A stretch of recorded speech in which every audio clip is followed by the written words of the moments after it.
सबसे पहले मैं आपके चैनल को बहुत बहुत बधाई देता हूं और इस जीत पर घोसी की सम्मानित जनता को बहुत बहुत बधाई हम गोरखपुर वासियों की तरफ से।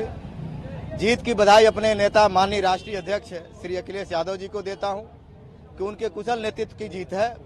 जीत की शुभकामना बधाई माननीय शिवपाल सिंह यादव जी को देता हूं, जिन्होंने वहां 10 दिन लगभग रुक करके और सभी कार्यकर्ताओं को इकट्ठा करके रणनीति बना करके चुनाव लड़ाया। इसके लिए मैं उनको धन्यवाद बधाई देता हूं। बधाई मैं देता हूं प्रदेश अध्यक्ष माननीय नरेश उत्तम पटेल जी को, जिन्होंने बहुत कुशल रणनीति के तहत हम लोगों को चुनाव लड़ाया।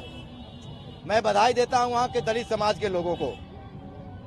इस नाते इस बात को बधाई देता हूं कि माननीय वहां के जो दलित समाज के लोग हैं उनको इस बात की बड़ी बधाई देता हूं कि एक तरफ बहुजन समाज पार्टी के नेत्री सुप्रीमो उन्होंने कहा कि या तो नोटा दबा दो या तो वोट डालने मत जाओ, लेकिन वहां के जो दलित समाज के मतदाता लगभग 70 से 75 हजार चमार बिरादरी के हैं, उन्होंने लोकतंत्र बचाने के लिए, संविधान को बचाने के लिए और भारतीय जनता पार्टी को सत्ता से बेदखल करने के लिए उन्होंने जो मजबूत निर्णय लिया है, मुझे ऐसे निर्णय पर ब्रजेश कुमार गौतम जिला अध्यक्ष समाजवादी पार्टी, जो हम लोग गांव-गांव घूम करके वहां के दलित समाज को लोगों को जगाने काम किया, पिछड़े समाज के लोगों को जगाने काम किया, ऐसे सभी साथियों को धन्यवाद बधाई देता हूं, जिन लोगों ने इस चुनाव में इंडिया नामक गठबंधन को बहुत मजबूती के साथ ताकत दे करके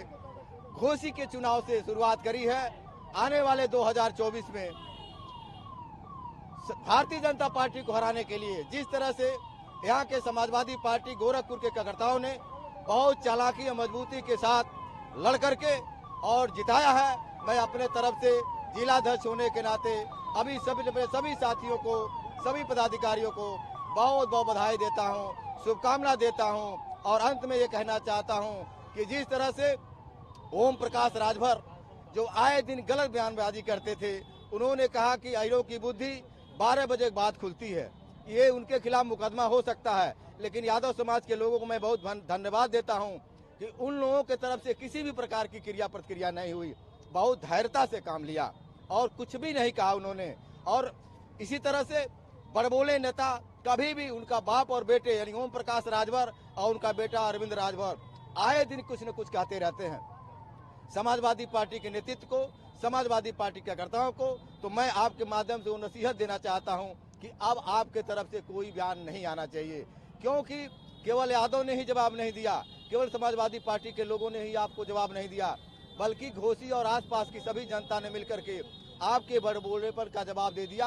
आप बुरी तरह से हार गए, आप मुंह दिखाने लायक नहीं है। कई लोग तो ये कह रहे हैं, सोशल मीडिया पर चल रहा है कि मीडिया के टर चलते हैं और जब चुनाव आता है खत्म हो जाने के बाद चले जाते हैं। दूसरी तरफ जो दारा सिंह चौहान है, भारत की किसी मजबूत पार्टी को उन्होंने छोड़ा नहीं, चाहे बहुजन समाज पार्टी हो या समाजवादी पार्टी हो या कांग्रेस हो या फिर भाजपा हो या फिर बसपा हो या फिर सपा हो। अंत में 14 महीने के बाद ही उन्होंने इस्तीफा दे करके और समाजवादी पार्टी इस्तीफा दे करके और वो चले गए भाजपा में और जाकर के उन्होंने खुद अपनी भद्द पिटवा ली। अब वो भी अपना मुंह दिखाने लायक नहीं है। इस चुनाव ने ये तय कर दिया कि जो भी छोट भैया नेता बड़बड़ बोलते हैं अब उनकी बोलती बंद हो जाएगी, अब ऐसी गलती कोई करेगा नहीं। और ये चुनाव इतना बड़ा लाइन खींच दिया, इतना बड़ा लकीर खींच दिया कि अब जो होने वाला चुनाव है एक वही चुनाव होने जा रहा है 2024 का, संविधान को बचाने और लोकतंत्र को बचाने के लिए। और दूसरी तरफ भारतीय जनता पार्टी लोकतंत्र को कमजोर और संविधान कमजोर को करने जा रही है। हम समाजवादी लोग मिल करके, समाजवादी पार्टी के लोग उन बस्तियों में जाएंगे जो हमसे काफी दूर रहे हैं, उनके पास जाकर के हमको जोड़ेंगे और जोड़ करके 2024 का चुनाव आदरणीय माननीय राष्ट्रीय अध्यक्ष जी को मजबूत करने काम करेंगे। 80 में से 80 सीट जीत करके भारतीय जनता पार्टी की सुथरा साफ करने काम करेंगे। समाजवादी पार्टी ने जो कल चुनाव जीता, जश्न आज क्यों है? हाँ, इस नाते जैसे है कि समाजवादी पार्टी के हजारों की संख्या में बहुत गोपनीय तरीके से हम सबकी रणनीति थी कि कोई हल्ला दुल्ला नहीं करेगा, गोपनीय तरीके जाएंगे और अपने अपने वार्डों में, अपने अपने सेक्टरों में, अपने अपने बूथों पर जाकर के चुपचाप चुनाव लड़ेंगे। कोई जाने नहीं कि गोरखपुर के लोग आए हैं और गोरखपुर के लोगों ने इतिहास बदला है। मुझे अपने कार्यकर्ताओं पर गर्व है। तो जो सभी लोग वहाँ थे इस नाते कल का समय से यहाँ न गोरखपुर न पहुँचना, आज हम लोगों ने निश्चित किया कि आज हम लोग मिठाई खाएंगे और खिलाएंगे, अपने लोगों को खुशियों का धन्यवाद देंगे और जश्न मनाएंगे।